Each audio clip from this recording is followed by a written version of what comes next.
All right. So let me get a quick show of hands. How many folks here actually have an idea which they are somewhat serious about pursuing? Wow, that's exciting.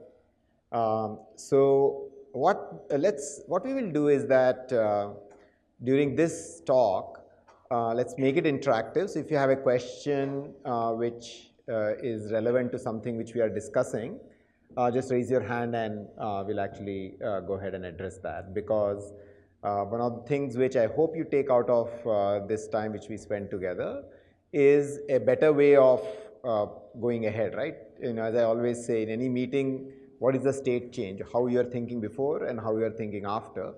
So the 2 hours that we spend together, or most of it, hopefully it will be meaningful if you're actually thinking slightly differently or have a different angle for whatever idea which you are doing. And maybe we can take a case study or two from one of your ideas and spend 5–10 minutes on it, right?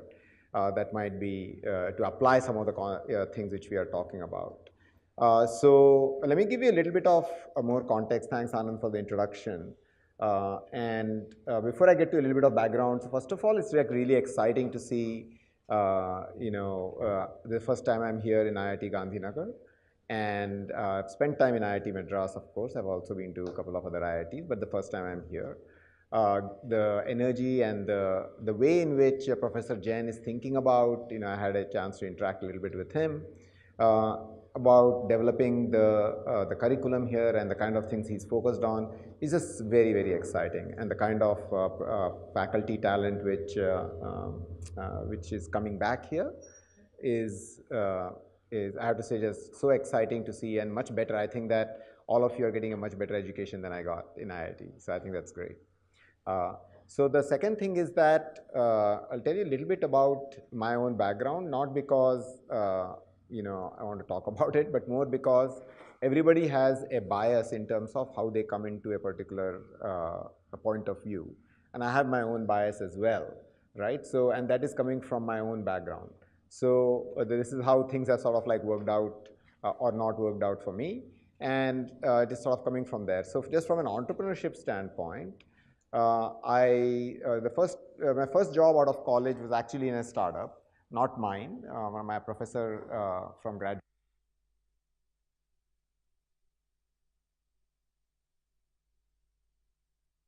Is it okay? Yeah. All right. My professor had started something, and so I ended up joining that company. Subsequently was acquired by IBM. So I had a little bit of a brush with startups early on. And then when we ended up, along with some of my classmates from business school, starting Snapfish, and that was ultimately bought by HP several years later. And then I ended up here in India. I worked a little bit at Aadhaar, about 2 years with the Aadhaar initiative back in 2010 with Nandan when it was just being started, which was a really exciting time. And then we started a venture firm in Bangalore called Prime Ventures. And the idea behind the venture firm really was that how do we bring, because I had spent about 20 years in the US, a lot of it in Silicon Valley, the idea was to actually get that level of professionalism in Indian startups as well, right?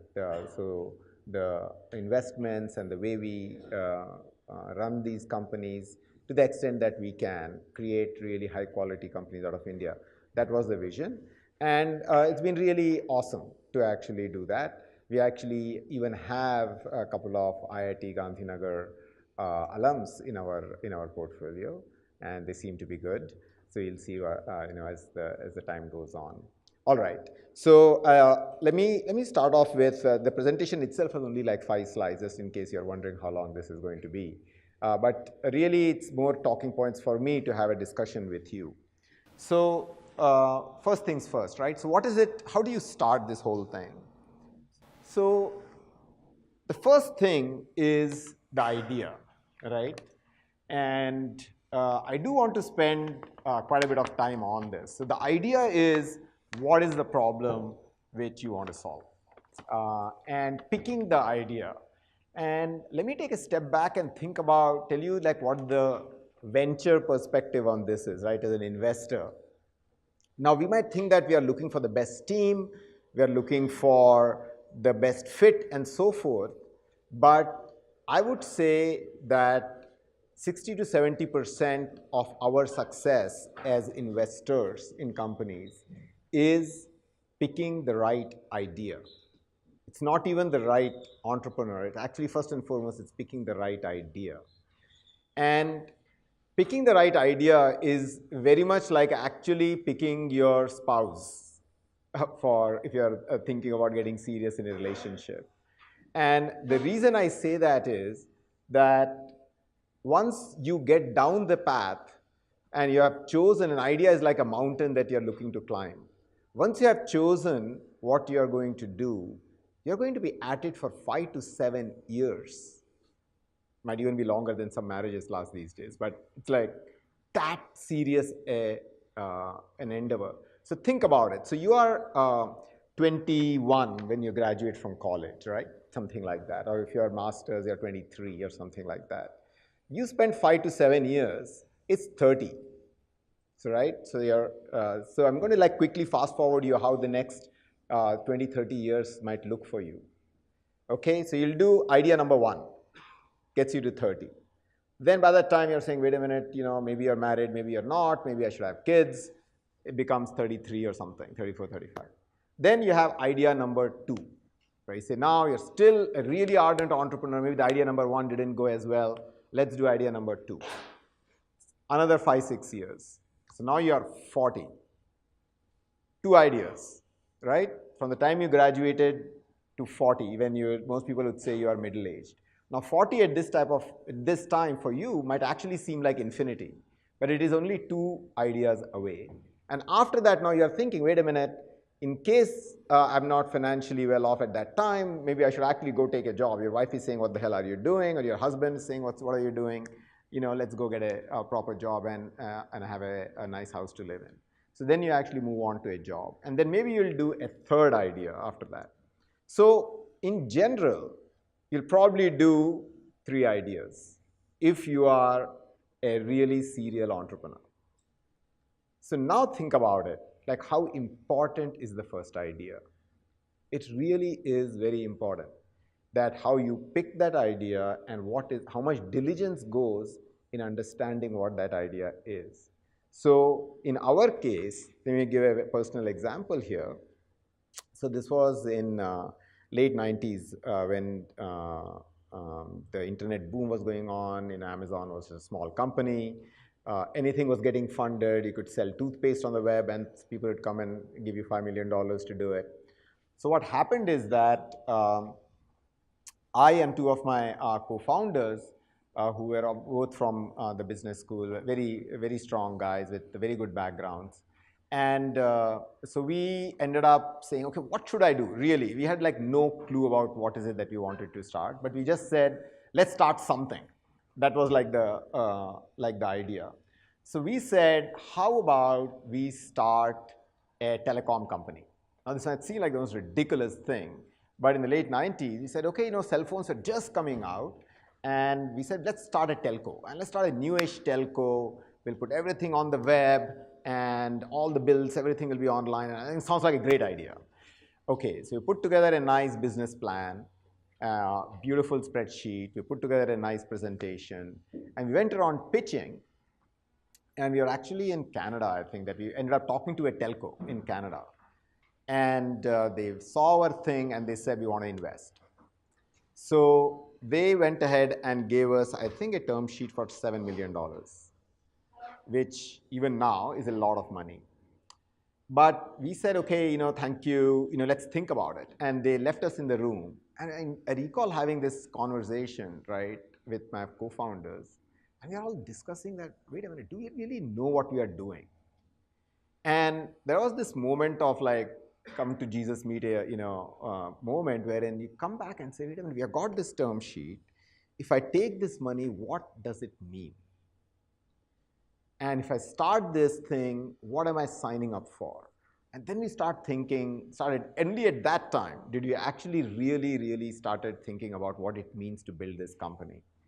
And it was daunting. I said, wait a minute, we have to like worry about call drops, the network and customer service and this and that.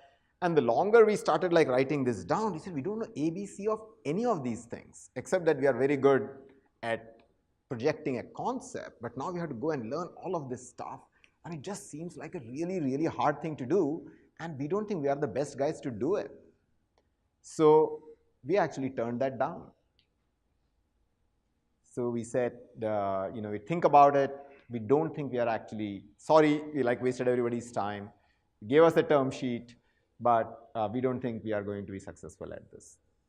Went back to the drawing board, and then Snapfish started. It was actually kind of a weird thing, and a friend of mine just called me up. He was driving on the freeway, and he said, I'm looking at this Ritz photo, and why is this thing here, which is like a GK whale or whatever the equivalent might be, and we should be doing all of this online, and photos shouldn't be like this. And then after having dealt with cell phone company, starting a photo company seemed like such a simpler thing to do.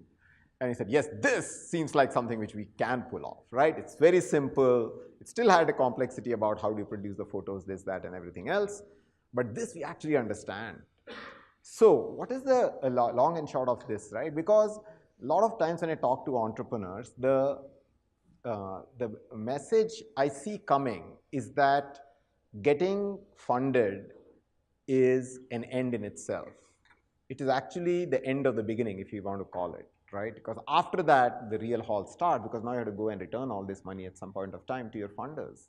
That's the responsibility of the, that's what you're in it for, and only then is the entrepreneur going to make money. And you're going to spend 7 years, as you said, idea number one, right? One of three chips which you have to play. So to me, getting money from the investors is just part of the process. And a much larger thought has to be put in, what is it that I'm going to do? And remember that as an investor, it is our money versus your time. And money is fungible. By fungible, I mean that money now and money later, discounted value, interest rates, etc., is somewhat similar, right? I have some money now, it's ₹1 lakh now is probably worth $1,50,000 after 5 years. But time now and time later are two very different things, right? When you're 22 and when you're 30, it feels very different, right? So the entrepreneur's time is always more valuable than the investor's money. So it's something to think about when you're actually out there and saying, okay, let me actually somehow get money. It is correct that you need to actually get investments in order to get going. But you need to have a much higher bar about what is a good idea on which I'm going to spend my valuable time and youth on than the investors, because investors have a lower bar for putting the money, because we will be investing in 2, 3, 4 ideas a year, right? So our bar has to be lower. Of course, we want to invest in the best possible entrepreneurs we can find and the best possible ideas. But for you, it is a one-shot deal. For an investor, it's 1 of 4 deals that year. So just keep that in mind. So the goal is first to convince yourself that it's a great idea and that this is something which I want to put the wood behind, and then go and convince the investor. And you know what? When you do that, the investors get so much more convincing, because the investors get it, right? Because you have actually gone ahead and done all of these. So what are the things which you would do to actually figure out that it's a good idea? You can actually talk to 50 customers, right? Because that's the first thing you have to do. You have to go and sell this to somebody. See, if you haven't taken the trouble to talk to 50 or maybe 100 customers, it's not an idea that's worthwhile for you, right? That's like, if you don't feel like doing it, don't do it, right? That's something, even a very simple test case. If you don't feel passionate about solving that problem, it is probably the wrong problem. And the reason I say that is that most really good companies get started where the entrepreneur herself has actually found that problem. It's something which she faced herself or he faced himself and said, oh, I need to solve this because I can't deal with this, right? Entrepreneurs, to me, a good test for entrepreneurship is how do you go to sleep at night? If you go to sleep at night saying, man, there are all these problems and I hate it, or you go to sleep at night saying, man, there are all these problems and I can solve them. So if you are in the latter category, you're an entrepreneur. You at least got the right mindset in your head. because problems are opportunities to solve, and then you're constantly thinking about what to solve.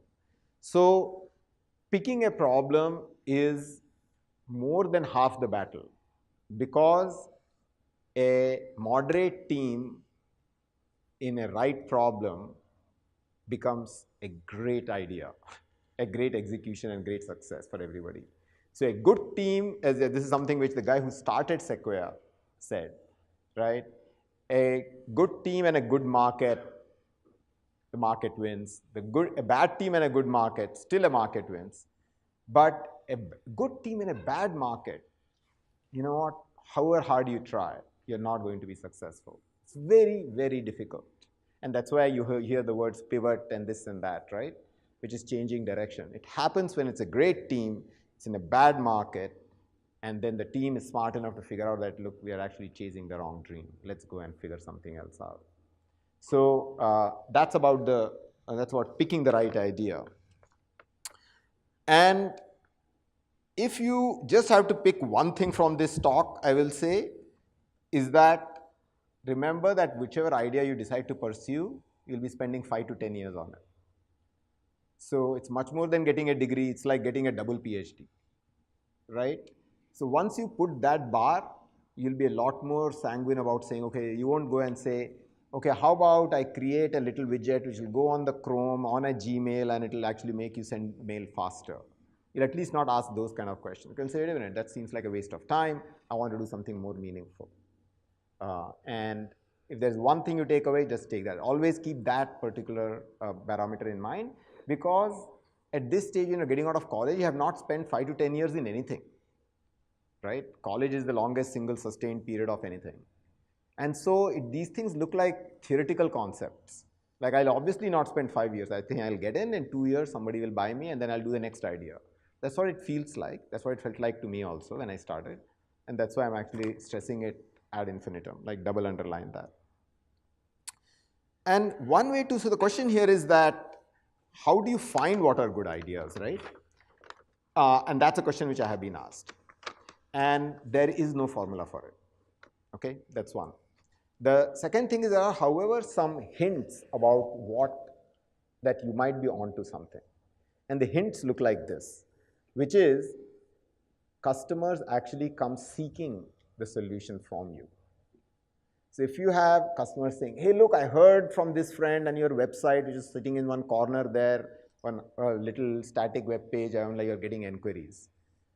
That's a superb signal that you're onto something interesting. If a paying customer is calling you, they are in pain.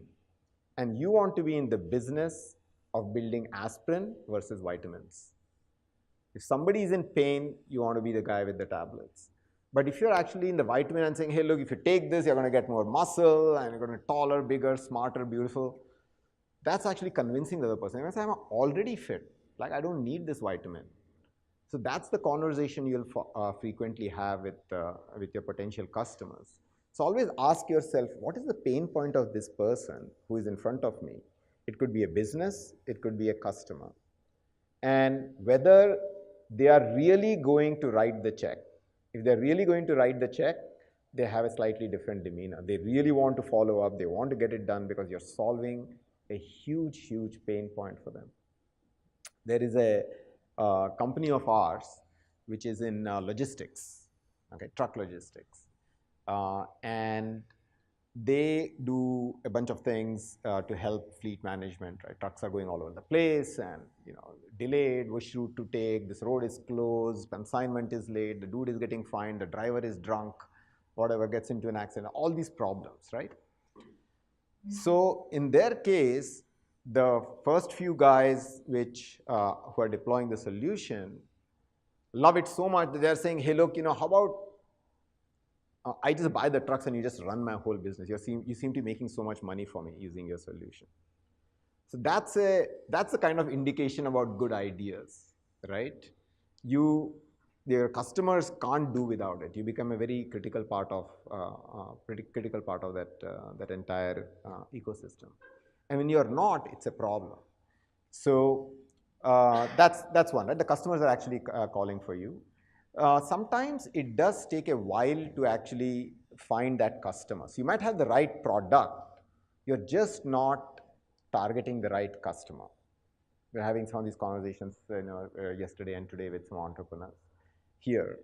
And it seems like, okay, you have to find the guy who feels this pain. You just have not found that person yet. So you have to go ahead and see where the fit is. This is a solution. I've got like a hexagonal shaped peg, which is the right hole I need to fit it in. I'm trying to fit it in a square one, it's not fitting. But you just find this customer and he says, I really need it. So typically, and I say typically because there is no typical startup, but to the extent I can generalize, want to find the problem and then go deep in that particular sector, because you get references. If you're the B2B, especially business to business problems, you solve one thing, that customer likes you, agrees to be a reference, you get the next customer, that customer likes you, agrees to be a reference, the third customer sales cycle becomes quicker and so forth, right? And in all of these things, I think just from a entrepreneur standpoint, because we are all ultimately humans and we also need encouragement, you're looking for quick wins, right? At least some indication that you're succeeding, right? So something which is, it's going to take 2 years to build the product, 1 year to deploy it, and the end of 3 years, somebody is going to tell you that this is working. It's just too long, right? So I highly recommend, reading some of their books, couple of books which are like very, very relevant. So there is one which you might have heard of. It's called The Lean Startup, right? It talks about how to go through steps to do something which is, and get a result immediately, right? Not immediately, or the shortest possible time, wherein you're just focused on getting an impact to the customer. The customer is not interested in how good your code is or how good this hardware is. They're just interested in solving their problem. So to that extent, you can solve that problem by doing a lot of things manually or inefficiently or non-scalably, or running around from pillar to post and having spreadsheets and a paper on the wall and solving their problem. But you get an idea that you're actually solving the problem, right? So the words like, product market fit and all these things are described. That's another good book, which is a sort of like a close cousin of this. Actually, the guy who wrote this first book, the guy who wrote Lean Startup was a student of the professor who wrote this book called The 4 Steps to Epiphany. 4 Steps to Epiphany. It's called a guy called Steve Blank. So they're all related. So Eric Ries, who wrote Lean Startup, was a student of Steve Blank, and that's how these two things are written. And in fact, I can tell you that Urban Ladder, which you might have heard of, started, right? The two entrepreneurs were in our office when it was started, and he's the one who recommended this book to me. So Ashish Goel, who's the CEO, he said, I'm thinking about it, and this is the book sort of which is helping me navigate how to look at problems. So don't think of these books as textbooks. They're actually helpful, and it'll get your head straight with respect to how to think about problems, how to size the problem, and then go about implementing it. And everybody is looking for a validation, right? Because if the problem was already a known problem and everybody knew what the business model was, somebody else would have solved it. So as an entrepreneur, you're actually looking for a business model. You're usually bumbling around a little bit. How much can I charge? How much can I not charge? Oh, is this too much? Is this too little? In fact, one of the conversations we most often have with our entrepreneurs is pricing. Because a new product, it's very, very hard to price. Any amount of analysis will not help you. You can get a general idea. Of course, it should be more than your costs to deliver it. There should be some competitive substitute, which is a benchmark. But a lot of innovative products don't have that, right? So you are shooting a little bit and trying to figure out like what is the price point which I want to get to, and then you do it.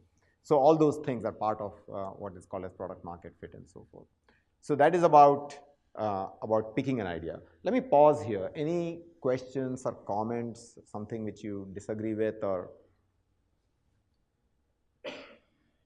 yes? If you are having 2 or 3 ideas in your mind, and you have to focus on one, as you rightly said, that you have to focus on one idea at a time for 5, 10 years.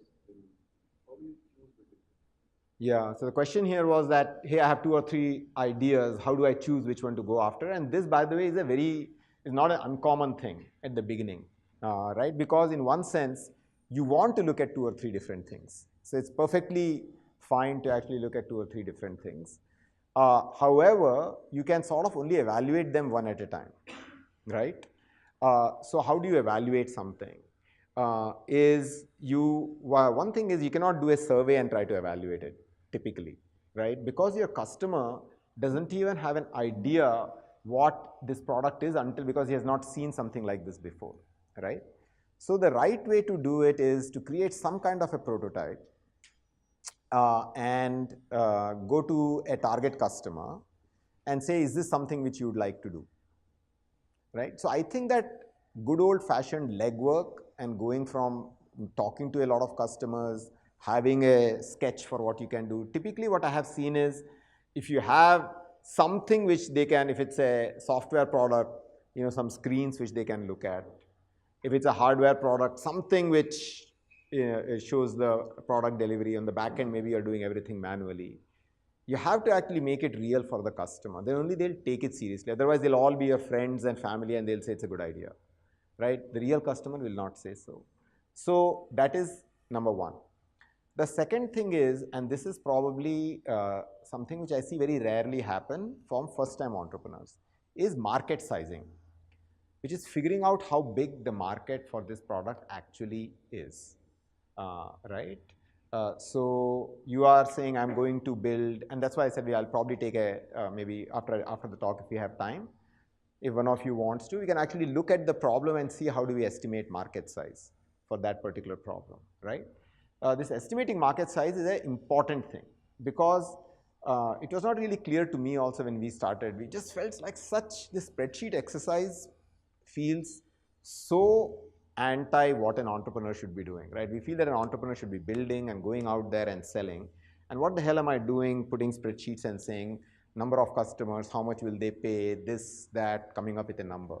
But the fact of the matter is that if you don't have an idea about the market size, it's probably going to be something which is not going, you'll have very hard time scaling the business. And definitely the venture investors, the professional risk capital, that's the first thing we will do, right? We will see what the total market size is. So this is the difference between saying, hey, look, it's come and say, we are going to make an aircraft, let's say, and I'm going to make a really, really cheap aircraft, okay? And it's going to be a 100-passenger aircraft. Let's say I'm just being a completely made-up example. So then a venture guy will say, okay, 100-passenger aircraft, you're going to sell it for, maybe, $10,000. So what we frequently find is that the market sizes will be like 10, 20, $30 million, typically. In the event that the particular startup gets all the market, like they are like 80, 100% player of the market, and still the market size is like $10 million. Suppose you are saying, I'm going to make a three-wheeler, an auto rickshaw replacement, or whatever it is. Actually, we met a company which is doing electric automobiles, right? So you look at this and say, how much of this can actually be sold? What is the total size? How much revenue I can make? And then if I actually get a small percentage of this market, because you cannot, everybody cannot be a Google or a Microsoft, right? 90% share. Then how much is it? And if it's a small number, you have to ask yourself what kind of business you're trying to create, because it's not a venture-funded business in that case. So venture-funded business, rule of thumb, you're looking for a market size of at least $200-300 million. And the reason is that in a success case, you'll have 10-20% of that market. And then it's a $20-40 million a year revenue company. Does that make sense? That's how we think about it. So now the question comes is, why the hell should I take venture money? Maybe I'm actually making $5 million a year, which is about 30-40 crores of revenue, and that's like a perfectly fine business. And the answer is yes, it's a perfectly fine business. It's just not a venture fundable business. So in that case, you're wasting time trying to pitch to VCs. Don't pitch to VCs, go build the business, and it can be a very, very successful business. There are an order of magnitude more successful businesses which are not venture funded than the ones which are venture funded, right? So something which you have to ask yourself, sort of like a more philosophical question once you have picked the idea, whether what kind of business am I building? And typically, services companies will have this characteristic. Services companies will be ones which cap out on the total revenue they can get, but they can be extremely profitable and extremely remunerative for the founders. So some of the most well-off founders are founders of services companies. Okay, CareerNet is a very successful recruiting company. It's a services company, right? Just think about it. All right. So that's that on the idea. Let me do a quick time check here. Okay.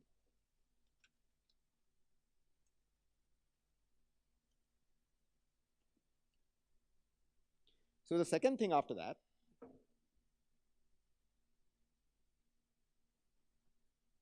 okay, has this also gone? Or should I be doing it here? I think one problem which we need to solve is, of course, this audio visual, and we start up there. Okay, so let's actually do it the old-fashioned way. Yeah, got it. So step 2 is building a team, right? And that's fine. Yeah, it's all right.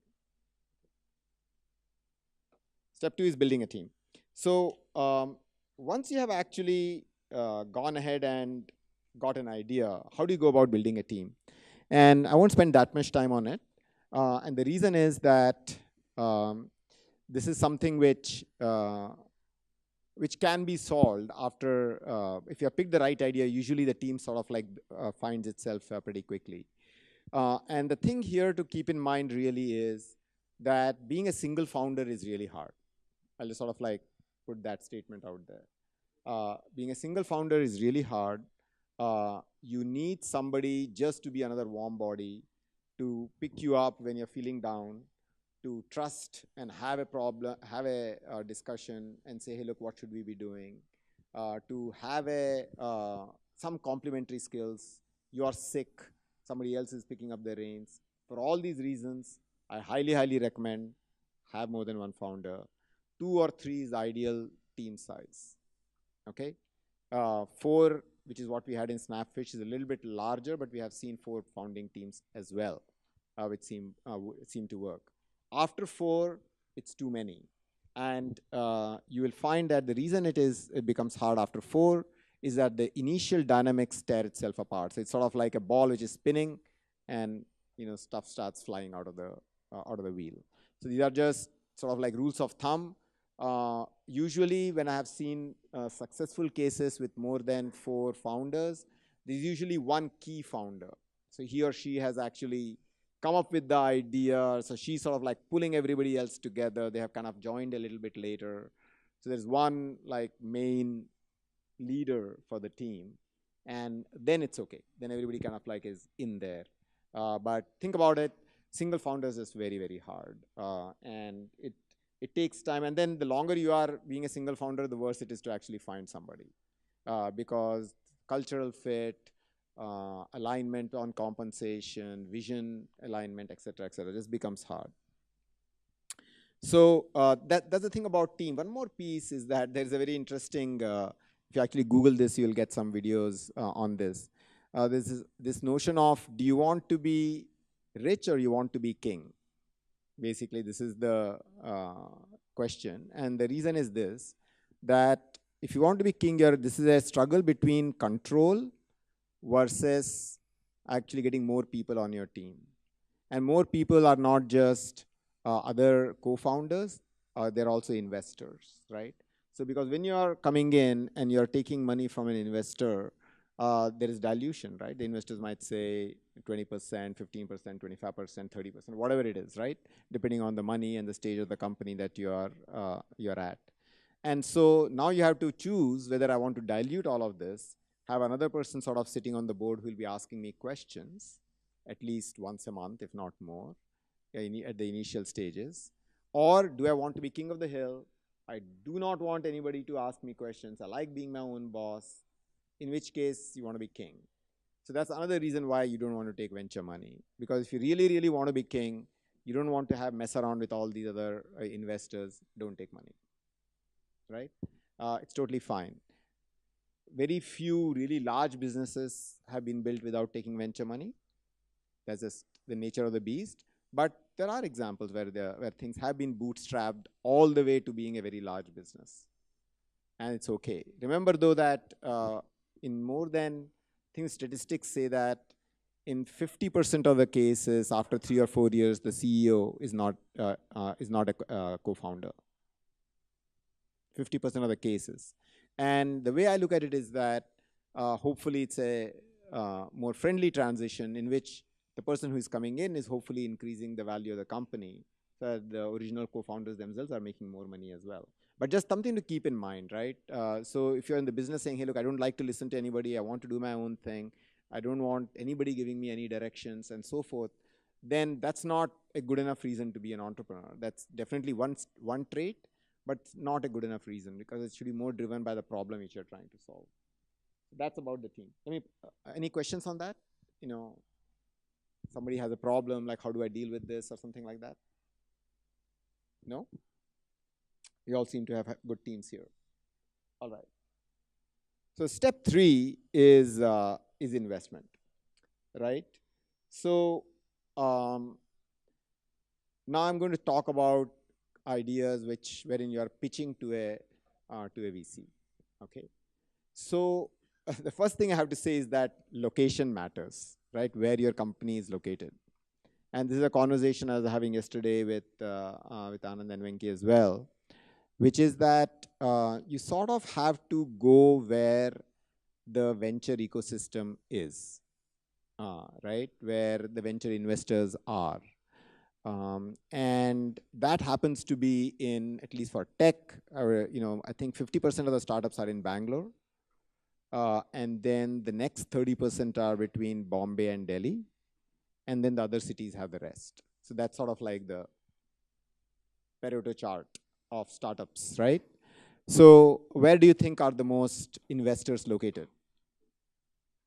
They're located in Bangalore, right? So if you are serious about funding, you definitely have to spend a lot of time in Bangalore. I'm not saying you relocate to Bangalore or whatever it is, right?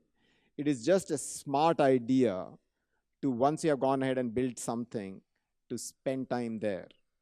And if nothing, you'll actually go around, meet a lot of people, and you'll understand what they're doing. Because who knows, right? The person next to you might be starting Swiggy. Because that's how it is. But you're not going to find them in other places, not even in places like Hyderabad or Pune, or also like smaller ecosystems. So sometimes we have actually funded, so 80% of our funding is companies in Bangalore. It's our portfolio, right? From our own personal experience. So now the other 20% are in Delhi, and we have one in Chennai. So this is it, right? That's our total portfolio. And maybe we'll find something someday in Bombay. And the reason is that even in this digital age, proximity matters. This conversation is more effective because we are doing it face-to-face versus seeing it on video. It just is. And imagine when you're actually going ahead and starting a company, you have to meet so often. The investors feel a lot more comfortable if they can go take a taxi and go meet the entrepreneur. In fact, many of our companies start right outside in our same office. We have a large office like this. And many of the entrepreneurs are sitting, and their companies grew very, very large. But because they're having a lot of conversations back and forth, right? Should I do this? Should I not? Should I hire this guy? Should I not? Oh, can you interview this guy? We'll have somebody coming in from somewhere and we'll say, hey, wait a minute. This guy from Amazon, maybe you should actually go and talk to him too, because maybe you can pitch your product to them because they're coming here to talk to some other company. Stuff like this happens. And so serendipity and luck and all these things happen. So if you're serious about it, you should really think about taking the trouble, once your idea is a little bit formed, to move, spend a decent amount of time there. After that, you can decide what to do, right? Maybe you open other offices or move back and do something else, etc. But this is not just true about India. It is true even in the US, right? If you recall, if you have seen Social Network, Facebook moved from Boston to the Bay Area, to Palo Alto, for a reason, right? After they moved, they got funded. So the ecosystem around Silicon Valley is easily 10, 20x any other place, even in the US. So I think that that is something for you to keep in mind. It's very painful, not easy. You feel like, man, I just like it so much here. But if you want to actually go ahead and do it, you'll have to think about this, right? So that's one aspect of the investment. The second aspect, and this is one more thing you want to underline if you take away from this talk. The first one, if you recall, was startup is 5 to 10 years. Second one is the best way to get investor is this. Let me tell you what is not the best way. What is not the best way is to drop an email. Okay? If you just say, okay, let me shoot an email, it is very, very hard for the person on the other side to respond to it. Right? Just too difficult. It is like somebody sending you a long ass, algebraic problem and then saying, okay, this is my solution. Can you look at it? Like, I don't even know where to begin. So the first thing you have to do is find a reference into the investor you're talking to. So get a reference, right? You want to go and pitch XYZ, Sequoia you want to pitch. Or you want to pitch to us in Prime. Please find somebody, LinkedIn is there, who's connected to the person you're talking to. And have them say, hey, look, Anand is starting a company. I think he's a good guy. This is what he's doing. Can he talk to you? So much easier. You'll almost always get a response. It might even be no, but you'll get a response because I care about my relationship with the person who has referred Anand. Because I think that if I don't respond, that guy will think I'm a jerk, and that's not a good thing. So I'll definitely go and respond to that. So first and foremost, as an entrepreneur, the problem number one which you have to solve is you have to find a reference in. So here is the best way to find a reference. The best way to find a reference is not somebody who is a lawyer to the firm. It's not somebody who's an accountant to the firm. And even not somebody who is friends with the firm. The best references are to get a reference from the CEO of a company which has been funded by that firm. Does that make sense? So Axel has funded Swiggy. You want to pitch to Axel. You'll go and look at all the portfolio companies of Axel, all the portfolio companies of Prime, if you want to actually see. And they're all available. And see which one of these companies do I have a connect into. And if you're really smart, you could actually say, maybe my product is a fit for one of these companies. And they go and try my product. And then I ask the CEO to actually make a reference. It's so much easier because that CEO now feels like he's not doing you a favor. He's just delighted with your product. He'll happily write an email saying, he's just writing an email to his somebody who's a director on his board and saying, hey, an email comes to me. I love this product. You'd be really missing out if you don't talk to this entrepreneur. So 2 of our companies, including the one which was actually from our IIT Gandhinagar alumni, came from a reference from one of our entrepreneurs. So he wrote saying, really good guys, you must think about this. I said, okay, fine, we should meet them, right? Because clearly if you have gone ahead and funded this entrepreneur and he thinks they are good, it's at least worth taking it seriously. So that's the best way. And it's worth your time spending 6-8 months getting that reference in. So one thing you take away on doing investors, get reference from their portfolio CEOs. Does that make sense? Yeah? Okay. So that's about the investments. See, the thing is that who do you take money from is something which is going to come up. And it happens in the case of good companies that you'll have multiple people who are trying to put money into the company. It does happen. And at that time, the key thing to keep in mind is that you have to go after the smart money, which is the person who understands your business the best and who you can sit across the table on a Sunday and have a proper conversation. If you think that you're going to have a fight with this person, coming back to our marriage analogy, you probably don't want to marry that person. So if you do think that you cannot communicate properly with this person for any reason whatsoever, maybe they are just too impatient, they keep cutting you off, you think they're not listening, whatever it is, you're better off taking a lower valuation from somebody else than this. So what valuation you get is like a vanity metric, right? Because it's a little bit like grades in college, right? It matters only so much. After you graduate, who cares about the grades? So basically, after you get funded, valuation, it makes you feel good. But if you get the wrong investor, it's a huge, huge problem. So this is what I tell our entrepreneurs sometimes when we are unable to invest in a good idea. So it happens, and it happens quite frequently. We are unable to invest in a good idea because the previous investors and the cap table, you know what, everybody knows what a cap table is? No. So cap table is the capitalization table. Who owns how much in the company, right? That's called a cap table. It's all little messed up. So now a new investor feels it's just not worth their time trying to fix all of these things. So who you take money from and how smart that money is, whether you can get along, just have a simple rule of thumb, whether you can get along with this person or people on the other side of the table. Frequently, and I highly recommend that if don't put too much of your money into the company, right?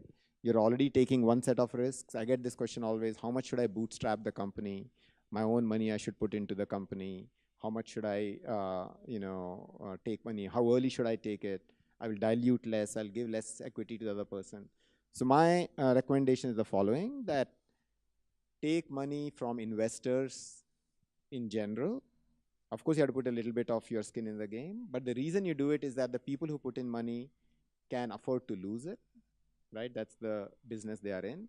You're already putting enough time, which is enough risk which you are taking. So taking that and financial risk creates messy situations. So don't do it. But any rate, so the point I'm making is take smart money with people, because these people are going to be on your board. And we have passed on situations where we have seen very good companies get messed up because they had a fight among the investors and the founders. This happens. It happens quite frequently. And it's very painful because it's sort of like the dream of everybody to create a good company. And now there's a good company and now there's a fight. And then nobody wants to touch it. It's like radioactive, right? So think about it. All of these things happen. So who you choose becomes very, very important. So that's the investment piece. So a couple of thoughts, and then I'll just open it up for questions. Time. So we talked about picking an idea. We talked about picking a team, and we talked about investments. So a couple of other things to think about, right? So first and foremost is, should you do a startup at all, right? After college. Now this is sort of like an existential question, and maybe if you're in this room here, you already want to do one. But it's not obvious, at least to me, from the other side of the table, to think that one should do a startup right after college. And the reason is that it takes startup, while it is glamorized in all our media and we talk about it, is just a lot of hard, painful work, right? Because initially it's fun. When you get funded, you're on papers, your parents think you have made it, you love it. But all of that goes away after a week, right? And then is the long, hard slog of making the startup work. So if you're really, really not into it, it's probably a good idea not to do it now. And you might think this is like a bad, very strange coming from me, because I deal with startups all the time. But there's a time and place for everything. And I think the best folks we have found are those who have learned something in a job somewhere else, right? Because you want to learn how to do sales, you want to learn how to do team building, you want to learn marketing. All these things are really hard to learn. They're all apprenticeship kind of businesses, right? Disciplines. So it's very hard to just get it in college unless you have already started something in college. If you have started something in college, actually you're already ahead of the game. You know what it means to sell. You know what it means to get rejected. You know what it means to get paid. You know what it means to not get paid. You know what it means when the customer is nasty and says horrible things to you. All those kinds of things, right? So I think that learning the various disciplines is very important before you actually jump into a startup. So doing something for a couple of years after college might be a really good thing. That said, I think we have funded 20 plus companies, 25 companies, 22 companies or so. We have one case in which we funded a team out of college. 2 years, they were out of college, they were working on it for 2 years, doing a few things, modifying the product, etc. And after that, it was at a stage at which we felt it was a compelling product and we funded it. So I'm saying all of these things because there are exceptions, obviously. But should you do a startup is something which you should ask yourself, right? Don't go because somebody else is doing it. It's a supremely bad idea if you think that your friend is doing it and that seems like a good idea and so I also want to do it. That's not a good reason to do it, right? The second thing to do is, if I'm not doing a startup, what is the job I should take if I want to do a startup later, right? It's a perfectly fine question to ask. And on that front, I would say that some jobs are better suited to be an entrepreneur versus other jobs, okay? So you are much better off taking a job in which you are responsible for something. So sales, being actually in sales where you're actually selling something to a customer, carrying a quota, carrying a bag and going and making some knocks, actually happens to be a really awesome training ground for entrepreneurs. Because you get customer empathy immediately, you understand what your customer's problem is, you understand how to make calls, you understand a whole bunch of things, and then you immediately see a problem that your customer might have. So they generally tend to be good jobs. If it's a tech and deep tech product, obviously deep tech companies might be a good job as well. What is not is typically banking, right?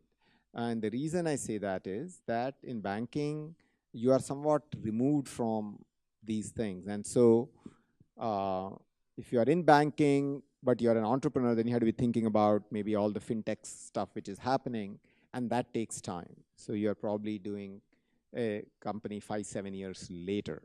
So we have a company which we have funded in which both the entrepreneurs, also IIT guys, spent 10 years in HSBC, right? 10 years.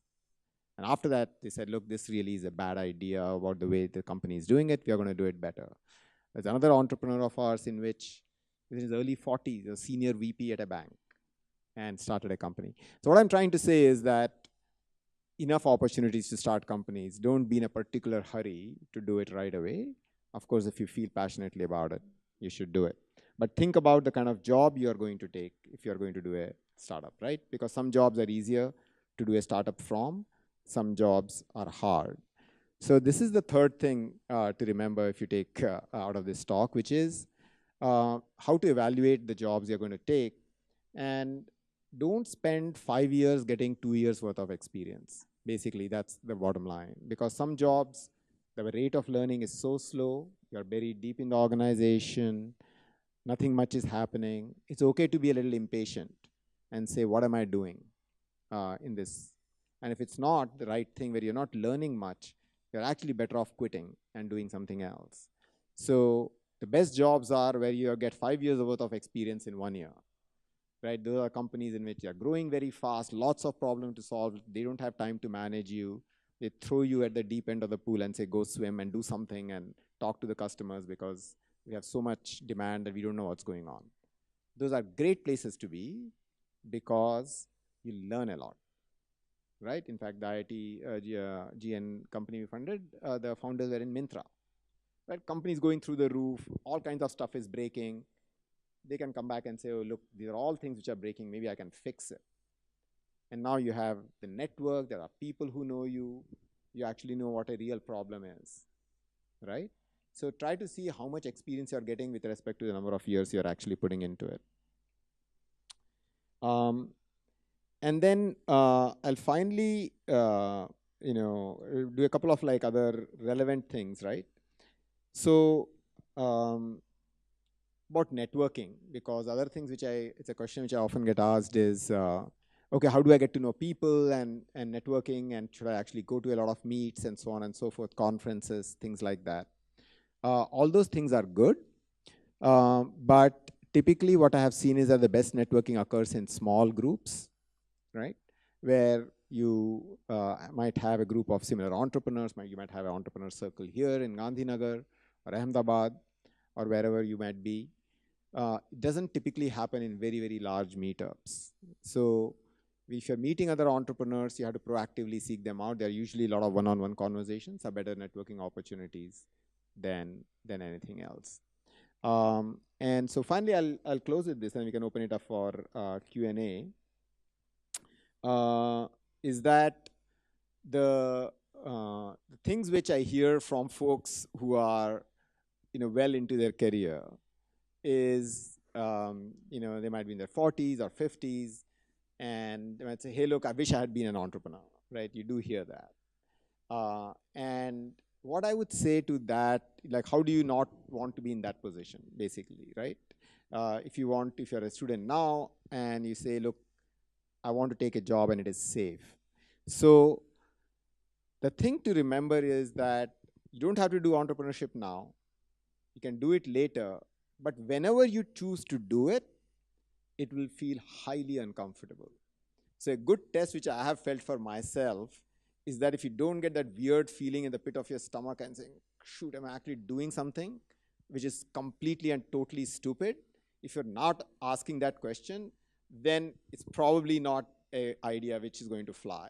Because most good ideas are at the intersection of, if you put a standard 2x2 matrix, which is what people think is a bad idea and what people think is a good idea, and what is actually a bad idea and actually a good idea, right? If you think like this 2x2 matrix there, most ideas are, people think it's a bad idea and it's actually a bad idea, okay? Because 9 out of 10 ideas, don't work. And if everybody thinks it's a good idea and it's a good idea, all the large companies are already doing it. Google is doing it, Facebook is doing it, somebody else is doing it. But the best ideas typically are, people think it's a bad idea, but it's actually a good idea, right? That's how it's sort of like the intersection of those things are the best ideas, right? And Airbnb started that way, like who the hell will give their bedroom out for rent, and seems like the stupidest thing to do. And I was there in San Francisco when it initially started, right? And I recall like, oh, that's really interesting. I'm a traveler, so I like to travel. So to me, like this idea was like an awesome idea. I could actually go and instead of staying in a hotel, stay in an Airbnb. But everybody else thought it was the stupidest idea, right? And so that usually is the really good ideas are out there. So whenever you try to go do a startup, it's going to feel that way, right? That's like a good rule of thumb. Am I getting like woolies in the bottom of my stomach? It's like, I'm about to get married. Should I not? Like, okay, you probably are having the right level of seriousness about it. So you'll have to do it. And the thing about getting into it is that sometimes you might make a mistake and you spend a couple of years and it's not working out. And the best entrepreneurs actually are those who have cut the cord early and started again on something else. They might even have taken a break and started it. But many of our companies, a lot of them actually, are second-time entrepreneurs whose first ideas were not successful. But they didn't spend 5 years trying to figure it out that it's not successful, right? Because not everybody gets the idea right the first time. You might have all the best intentions. And you know what? We learn a lot from our failures than we learn from our successes. Success has a lot of luck around with it. So the thought which I have for you is that you have to keep these like really two conflicting ideas in your head all the time to be successful. One is that, of course, you want to be supremely optimistic and gung-ho and you're trying to put your idea, but be a good enough listener. If 99 of your 100 customers are saying that, I don't want it, at some time you want to say, you know what, maybe this is just a bad idea and I should do something else. So anyway, that's just a summary of from my experiences. So thank you. And then if there are any questions, I'm happy to take.